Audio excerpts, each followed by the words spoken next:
Ya, Assalamualaikum warahmatullahi wabarakatuh. Kami dari kelompok 5, sebelumnya perkenalkan saya Almas Nurfala.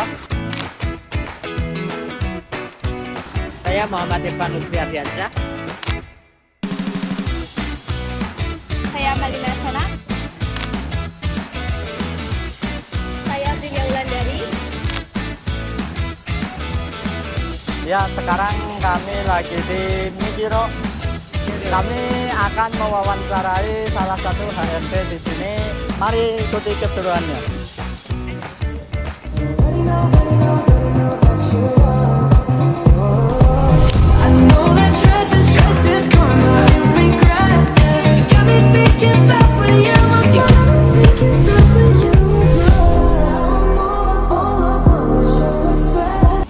Ya, mohon maaf Pak, sebelumnya kami dari Universitas Putra Bangsa ada tugas dari Matkul Manajemen Sumber Daya Manusia untuk mewawancarai mewawancarai pelaku usaha di Kebumen dan sekitarnya. Perkenalkan, saya Almas Nurfala. Ya. Saya Mbak Aprilia Wulandari. Salam. Saya sendiri Malina Sana. Ya. Saya Muhammad Irfan Lutfi Ardiansyah. Dengan Bapak siapa? Bapak Soe. oh, ini kan di Mikiro ya. Ya. Untuk sejarah awal berdirinya kayak dinamain Mikiro itu gimana ya Pak? Oke. Sebenarnya untuk itu awal-awalnya itu dulu buka belum ke Kebumen ya, belum di daerah sini di Selang.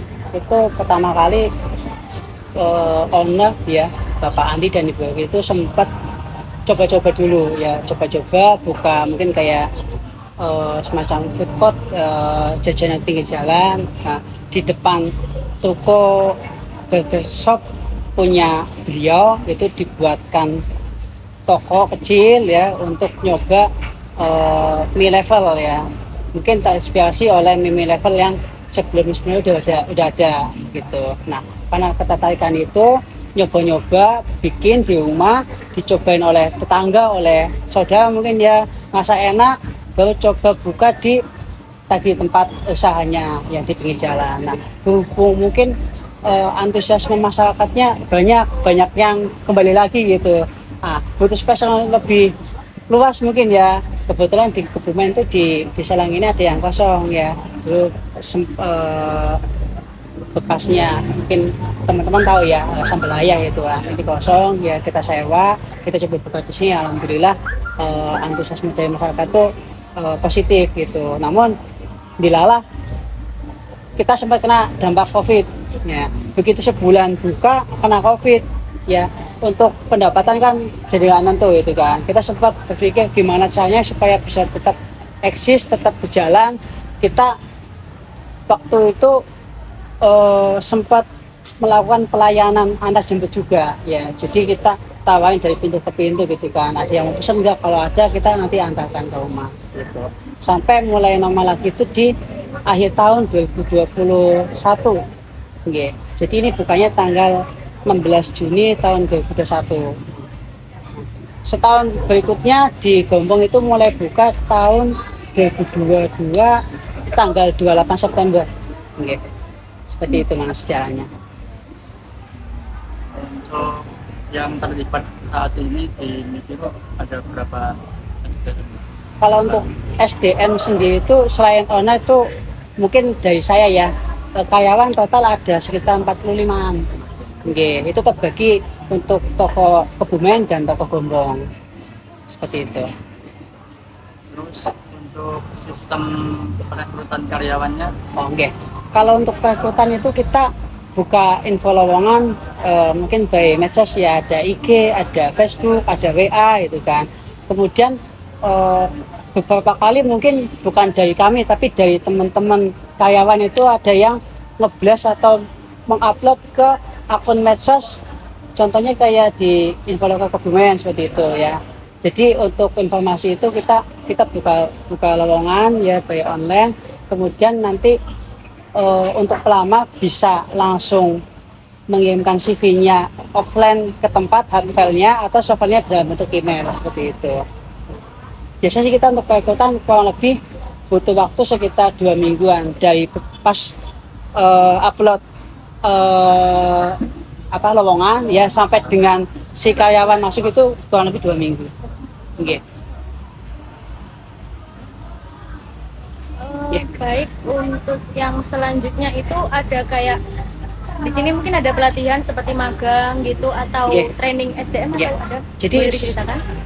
Setelah si karyawan lolos seleksi interview ya biasanya kalau interview itu kan sebelumnya ada post test dulu ya, ada tes dulu secara tertulis, nanti setelah tertulis kemudian interview lah. Untuk hasilnya nanti digabung si calon tersebut lolos atau enggak itu ditentukan oleh itu ya, antara tes tertulis sama interview.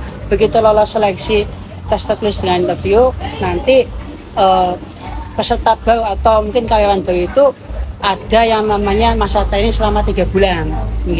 Jadi selama 3 bulan itu memang difokuskan untuk mungkin pembekalan materi dan skill ke karyawan supaya bisa dilepas kemudian.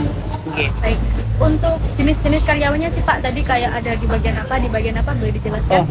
Kalau untuk bagian section mungkin di sini lumayan banyak ya, dari kasir, waiter, cook, barista, cleaning service, ada juga dishwasher, tukang cuci, ada section produksi juga, ada section gudang. Kalau untuk misal di kasir ada berapa orang gitu, mungkin Bapak bisa jelasin? Kurang lebih ya Mbak, kalau dikasih itu 2, kalau di bagian cook helper sama produksi itu kurang lebih 6 ya, kalau di barista 4, di waiter kurang lebih 8 cleaning service di swasta itu paling 1 satu-satu. Baik, untuk sistem gajinya sih Pak itu bagaimana? Kalau untuk sistem pengajian kami alhamdulillah saat ini sudah menggunakan modal transfer. Kemudian untuk pencairannya itu sebulan sekali. Untuk absensinya kita periode absensi itu tanggal 25 sampai tanggal 26 bulan berikutnya. Jadi terima di awal bulan berikutnya seperti itu. Lalu ini Pak, apakah ada kegiatan rutin seperti family gathering outbound yang diselenggarakan setiap tahun atau bulannya? Kalau untuk semacam family gathering dan outbound mungkin kami sejauh ini belum ada ya. Cuman beberapa kali mungkin kita internal ya, bukan dari perusahaan, kita mengadakan kumpul-kumpul ya, selepas closingan kita ngumpul di mana gitu, semacam itu aja sih. Novel mungkin ya mungkin kongko gitu semacam itu ya, ataupun pada saat hari tertentu kita bisa membagi personil itu sebagian shift, jadi sebagian shift full time, sebagian shift libur semua sentak setengah bagian gitu ya. Jadi itu kita bisa agendakan untuk jalan-jalan seperti itu yang biasanya kita lakukan. Namun demikian dari perusahaan memang untuk kayak model family gathering dan apapun itu belum ada. Pak, kalau prosedur perizinan bagi karyawan kalau mau izin cuti itu bagaimana ya? Kalau untuk cuti, alhamdulillah sudah ada nih Mbak.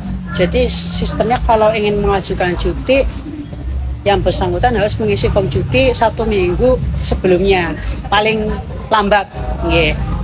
Kalau bisa mungkin jauh-jauh hari sudah info ya, 1 bulan sebelumnya itu akan lebih baik. Tapi paling lambat 1 minggu sebelumnya.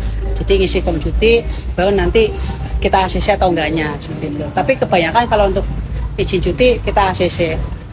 Itu.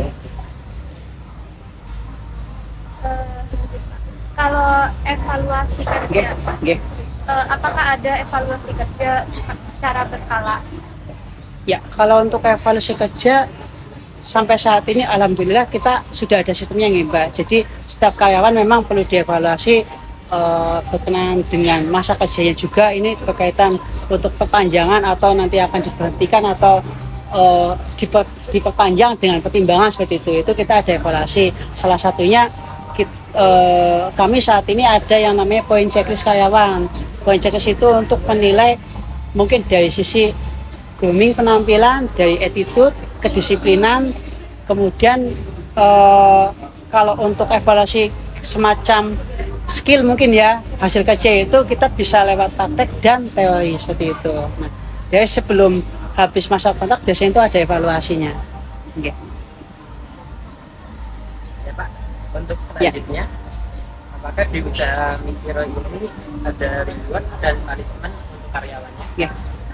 Untuk reward punishment, alhamdulillah sudah berjalan nih Mas. Jadi kita memang ada suatu aturan perusahaan yang mengatur tentang punishment dan reward bagi karyawan. Jadi punishment itu termasuk tadi untuk poin checklist itu termasuk dari sistem punishment kita ya yang berjalan ya. Selain itu mungkin ya berkala ada yang namanya mungkin teguran lisan ya.